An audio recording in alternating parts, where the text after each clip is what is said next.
ko menye rwose Yesu ko ari umukiza wanjye. Bene data, bavandimwe, nshuti, abo duhuriye ku rubuga Inkomoko y'Indirimbo TV, mbaramukije mu izina rya Yesu umwami wacu. Muraho, nitwa Pastor Kanoni Kayijuka Emmanuel. Bene data, bavandimwe, nshuti, nejejwe n'umwanya mbonye wo kuganira namwe ku nkomoko y'indirimbo ya 47 yo mu gitabo cy'indirimbo zo gushimisha Imana. Dusenga Imana. Mana Data, turagushimira cyane ko udukunda kandi ukatwitaho mu buzima bwacu bwa buri munsi.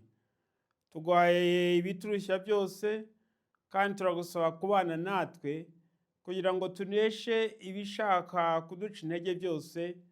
Tubisagiye mu izina rya Yesu umwami wacu. Amina. Indirimbo ya 97 itangirwa n'amagambo avuga ngo nishimiye kumenya rwose Yesu ko ari umukiza wanjye. Ni nimero ya 97 mu gitabo cy'indirimbo z'abaprotestanti bo mu Burundi.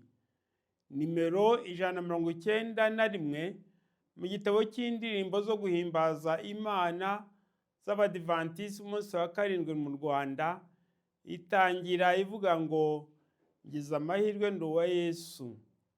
Ni nimero 210 mu gitabo cy'indirimbo z'icyongereza cyitwa Tabernacle Hymns, nimero 305 mu gitabo cy'indirimbo z'icyongereza cyitwa Golden Bells, kirimo indirimbo zegeranijwe n'umuryango w'abasoma Bibiliya muri Kenya, cyanditswe mu mwaka w'ibihumbi 2019. Iyi ndirimbo nyituye abarimo kwibuka imibabaro yose Yesu yanyuzemo ngo aducungure, maze turusheho kumukunda no kumwirundiriramo.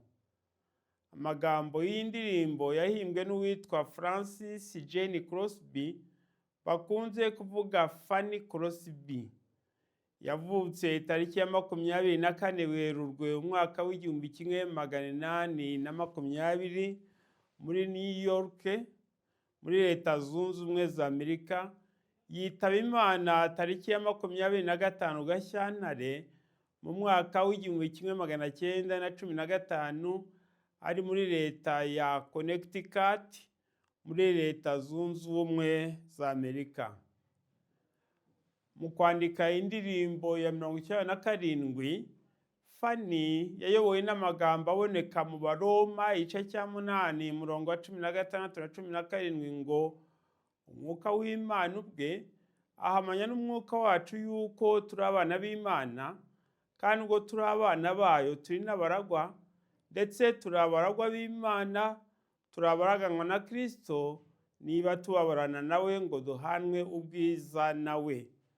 N'Abaheburayo igice cya 10 umurongo 22 ngo twegere dufite imitima y'ukuri, twizera rwose tudashidikanya, imitima yacu iminjiriweho gukurwaho kwimenyaho ibibi, n'imibiri yacu yuhagijwe amazi meza. Indirimbo Blessed Assurance mu Kinyarwanda bayiha umutwe uvuga ngo nishimiye kumenya rwose Yesu ko ari umukiza wanjye. Ni imwe mu ndirimbo zakunzwe cyane mu matora ya Kristo ku isi yose kugeza ubu. Ni ubuhamya bwimbitse kandi burambye bwo kwizera, ibyiringiro n'ubuzima bwuzuye bw'abakristo b'ukuri. Nubwo Fanny yari atabona kuva akiri umwana muto, yari afite ubushobozi bwo Umwuka Wera bwamufashije gusobanura neza ibyishimo n'umutekano bibonerwa muri Yesu Kristo. Amajwi y'iyi ndirimbo yahimbwe n'uwitwa Phoebe Knapp. Knapp ryari izina ry'umugabo we. Ababyeyi be bari baramwise Phoebe Palmer. Yari inshuti cyane ya Fanny. Se yari umuvugabutumwa ukomeye mu itorero Methodiste. Phoebe yari umucuranzi w'umuhanga cyane. Umunsi umwe ari mu rugo hamwe na Fanny, acuranga piano ye, amajwi y'indirimbo yari amaze guhimba, yabajije Fanny uko yumva ijwi rimeze. Nyuma y'akanya gato ko gutekereza bucece, Fanny yasubije amwenyura cyane ati n'iby'ukuri Yesu n'uwanjye. Niho byaturutse kugira ngo Fanny yandike amagambo yose y'iyi ndirimbo. Fanny yatanze igisubizo gitangaje igihe bamubajije icyo atekereza ku buhumyi bwe. Yaravuze ati, ubu bampitijemo kubona cyangwa kutabona, nahitamo gukomeza kutabona kugeza igihe nzavira muri uyu mubiri, maze isura ya mbere nzabona ikaba iy'umwami wanjye Yesu Kristo. Kubera uburambe bw'imyaka hafi 95, Fanny yagiranye umubano udasanzwe n'abaperezida bamwe ba Leta Zunze Ubumwe za Amerika, ndetse yagiye yandika imivugo yo kubaha icyubahiro, kandi yagize uruhare rukomeye mu buzima bwa gikirisitu bw'abo baperezida, ari bo Martin Van Buren, perezida wa 8, John Tyler, perezida wa 10, James K. Polk wa 11, na Grover Cleveland wa 22 na 24. Fanny yatanze ikiganiro mu nteko ishinga amategeko ya Amerika avuganira abatabona kugira ngo bahabwe uburezi. Icyo kiganiro cyatumye hatangizwa amashuri yo kwigisha abatabona. Inzitizi Fanny yatsinze mu kinyejana cya 19 harimo: inzitizi ya mbere ni uko abatabona bafatwaga nk'abatagira icyo bamaze, ari abo gufashwa gusa. Imiryango ikizeyo yarabahishaga ngo batagaragara mu ruhame. Inzitizi ya kabiri ni uko hari amadini yasabanishaga kutabona n'icyaha, bigatuma abantu bamwe babatinya. Hari abavugaga ko birushya batabona kwizera Imana kuko batabonaga ibyiza yaremye. Inzitizi ya gatatu ni uko bafatwaga nk'abaturage bo mu cyiciro cyo hasi, bagafashwa ariko ntibashoboze kugira uruhare mu bukungu bw'igihugu. Inyigisho tubona mu bice bigize iyi ndirimbo: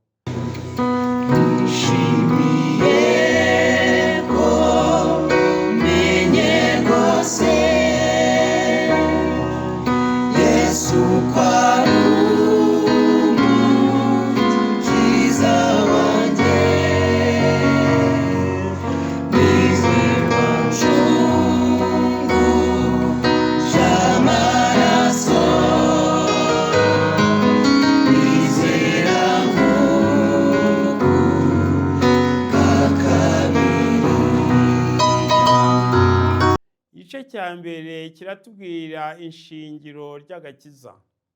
Iki gice kiratwigisha ko agakiza ari ak'umuntu ku giti cye, ntawe ukaragwa n'ababyeyi be.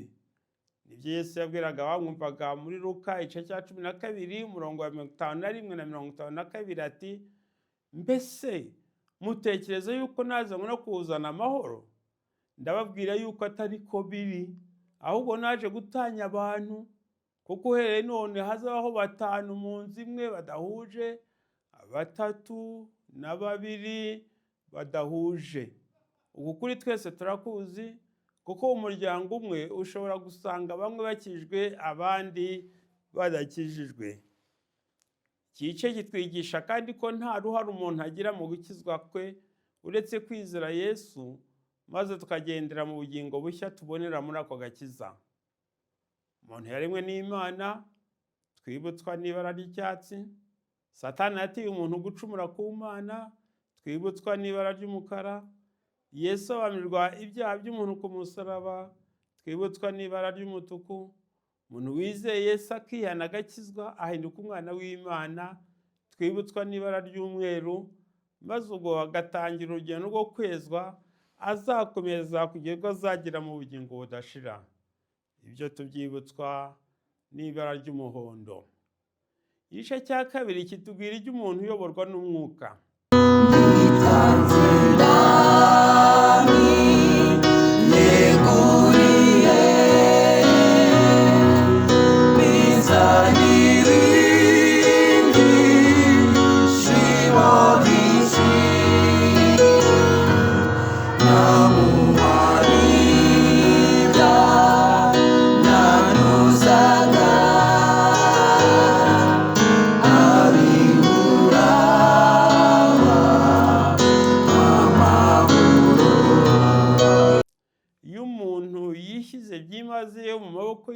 Imana agira ibyishimo n'amahoro by'ukuri kandi biramba bituruka ku Mana. Dusobanukirwa imbabazi n'urukundo by'Imana, maze tukajya twumva ijwi ry'Imana riduhumuriza mu ngorane n'ibigeragezo duhura nabyo hano ku isi, uko byaba bikomeye kose. Umwuka Wera kandi atuyobora guharanira kuba abera, nk'uko Imana ibivuga mu Balewi igice cya 19 umurongo wa 2 ngo mube abera kuko Uwiteka Imana yanyu ndi uwera. Muri isi duhura n'ibintu byinshi bishaka kutwanduriza ubugingo kandi bikatubuza amahoro, bikaturemerera. Yesu ahora yiteguye iteka kudutura iyo mitwaro yose, tuyimuhe maze aturuhure. Igice cya 3 kitubwira uko kwiyegurira Imana byimazeyo.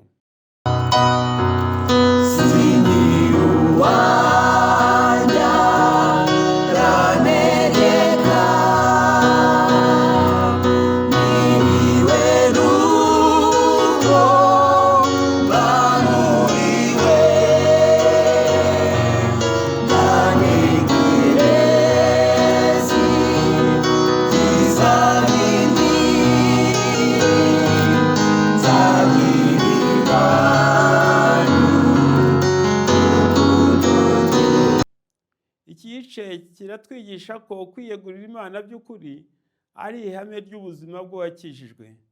Kenshi tubura amahoro n'umunezero mu mutima, tukabyitirira abandi cyangwa ingorane duhura nazo. Oya, ikibazo ni uburyo twirunduriye mu Mana no mu rukundo rwayo.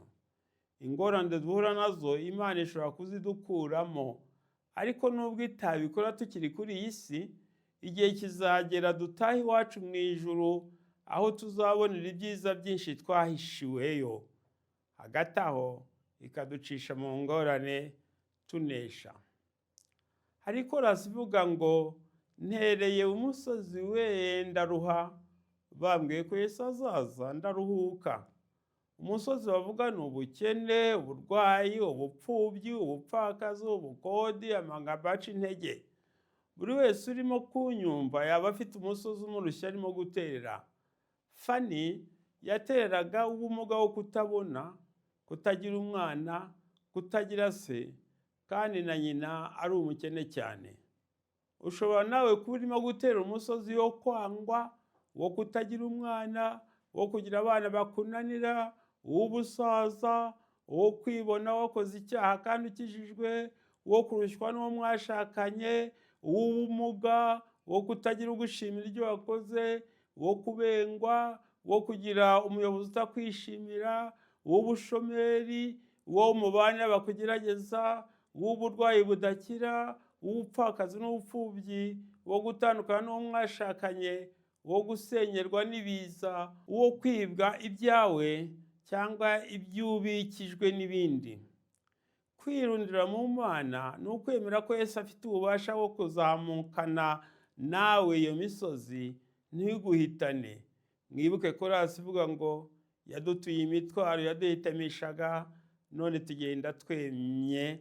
Tubona mu Balewi igice cya 26 umurongo wa 13, Imana yibutsaga Abisirayeli ibyiza yabakoreye mu rugendo rwo mu butayu bajya i Kanani. Igice cya 4 kitubwira ibyo kumenya neza kubana na Yesu.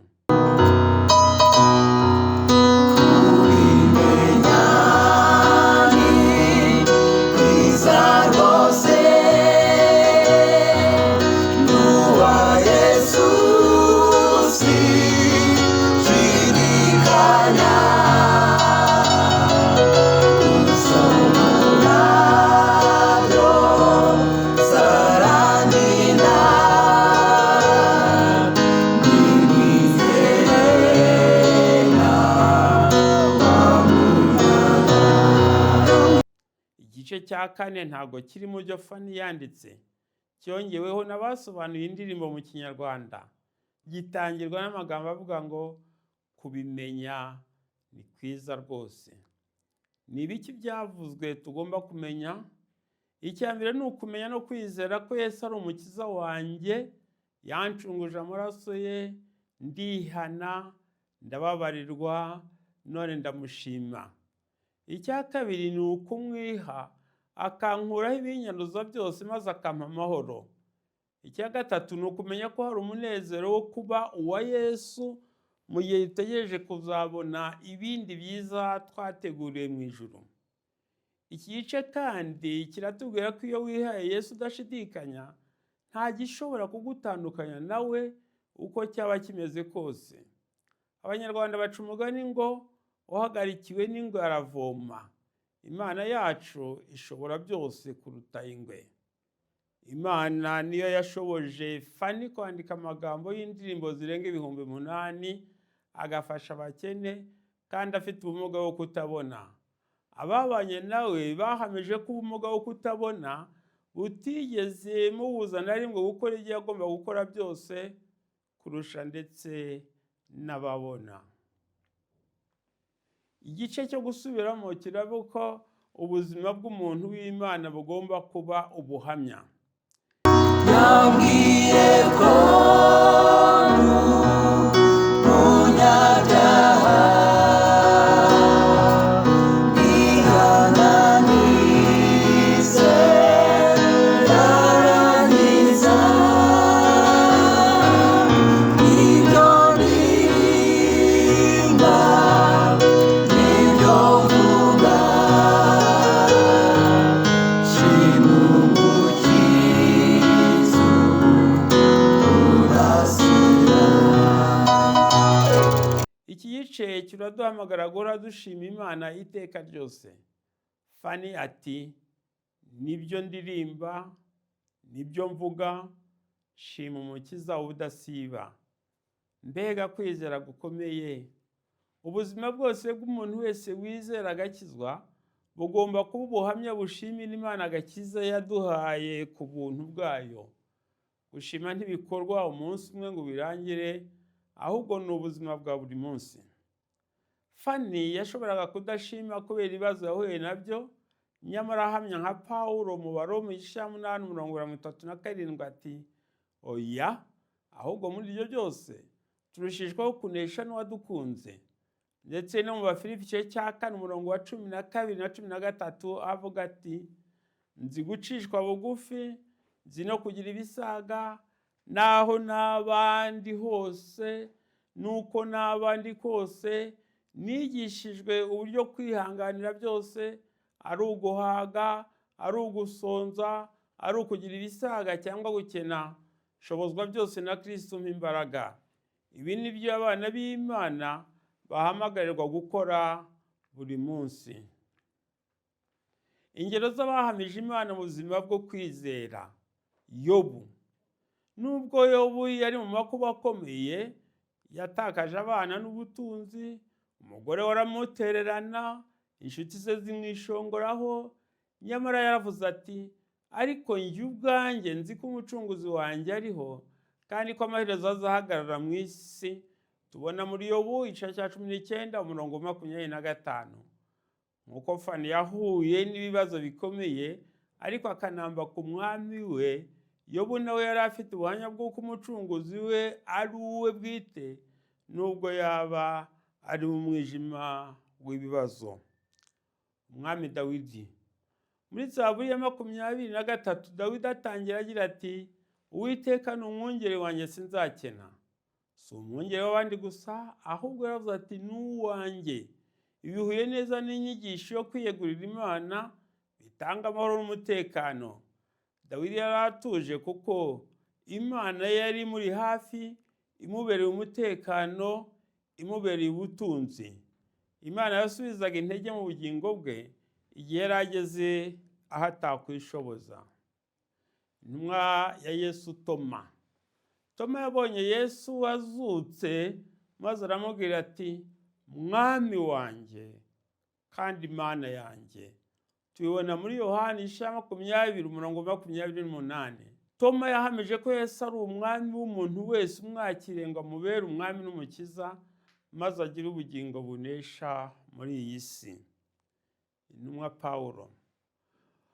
Muri Timoteyo urwandiko rwa 2:12 Pawulo yaranditse ati, nicyo gituma mbabazwa ntya, nyamara singira isoni, kuko nzi uwo nizeye uwo ari we, kandi nzi neza yuko abasha kurinda ikibitsayo namubikije kugeza kuri urya munsi. Nk'uko Fani yaririmbaga ati Yesu ni uwanjye, Pawulo nawe yari afite icyizere kidashidikanywa ko ubumwe bwe na Kristo budashobora gusenywa n'ibigeragezo cyangwa urupfu. Mutagatifu Agusitini wa Hippo. Agusitini yagiranye ubusabane bwihariye n'Imana amaze kuba umukristo. Mu gitabo cye cyitwa Confessions yaravuze ati umutima wanjye ntushobora gutuza kugeza igihe mboneye umutekano n'aho mu mahoro muri Kristo. Ibi bihuye neza n'inyigisho ya Fani ivuga ko umutekano n'amahoro birambye kandi byuzuye biboneka muri Kristo. Charles Wesley, umuvandimwe wa John Wesley watangiye itorero ry'Abametodiste. Charles Wesley yanditse indirimbo nyinshi zivuga ku mahirwe tubonera mu gakiza. Mu ndirimbo ye yitwa And Ken TB yaririmbyemo ko nta bwoba bwo gucirwaho iteka afite kuko abona ibyo akenera byose muri Yesu. Kimwe na Fani yizeraga ko umwuka yarafashe uwemera Yesu wese gusobanukirwa ko akijijwe by'ukuri. Bwana Horatio Spafford. Horatio niwe wanditse indirimbo y'124 mu zo gushimisha Imana mu mwaka w'1873. Avugamo ngo ni neza ndatuje, nguwe neza ndatunganiwe. Yayanditse mu mwaka umwe n'uwo Fani yanditsemo ya 97. Nyuma yo gutakaza umutungo we n'abana be bose 5 nibwo yanditse iyi ndirimbo. Iki cyizere cy'uko nubwo ibyago biza umutima we uri mu mutekano muri Kristo niyo blessed assurance nyayo. Mwene data, muvandimwe, nshuti, Fanny Crosby yakiriye agakiza Imana yamuhereye ubuntu muri Yesu Kristo, bituma adaheranwa n'ibibazo, ahubwo akomeza gutumbira Imana, yigirira akamaro kandi akagirira abari bakeneye ubufasha bwe. Muri Bibiliya twabonye ingero nka Yobu, Dawidi, Toma na Pawulo basobanukiwe ko ubuzima bufite amahoro n'ibyishimo by'ukuri bibonekera mu kwirundirira mu Mana. Amateka y'itorero rya Kristo nayo aduhaye ingero z'abantu birundiriye mu Mana nka Mutagatifu Agusitini, Charles Wesley na Horatio, maze banesha ibigeragezo bahuye nabyo, bahamya ko amahoro y'ukuri abonekera muri Yesu Kristo. Wowe nanjye rero turasaba gukurikiza urugero rw'abaturanjije mu gakiza, twe gucika intege, aho dukomereza ibyiringiro byacu mu wadusezeranije ko ari hamwe natwe kugeza ku mperuka y'ibihe, nk'uko tubibona muri Matayo igice cya 28:20. Dufatanye na Fani guhamya tuti nditanze ndamwiyeguriye, binzanira ibyishimo byinshi, namuhaye ibyanyanduzaga abinkoraho amahoro. Iyi ndirimbo idufashe kwibuka twiyubaka muri ibi bihe twibukamo Jenoside yakorewe Abatutsi mu mwaka w'1994. Kristo wanesheje urupfu atuneshereza ibirwanya imibiri yacu, ibirwanya imitima yacu n'ibirwanya ubugingo bwacu. Dusenge. Mana yacu, tubabareho tutagenze neza tugakora ibitaguhesha icyubahiro. Turasaba Umwuka Wera kudufasha kuguhesha icyubahiro, maze tuneshe ibigeragezo by'isi na Satani, kandi duhure twiteguye iteka ryose kuzagusanganira ubwo uzaba ugarutse kutujyana mu bwami bwawe bwo mu ijuru. Tubisabye mu izina rya Yesu umwami wacu. Amina.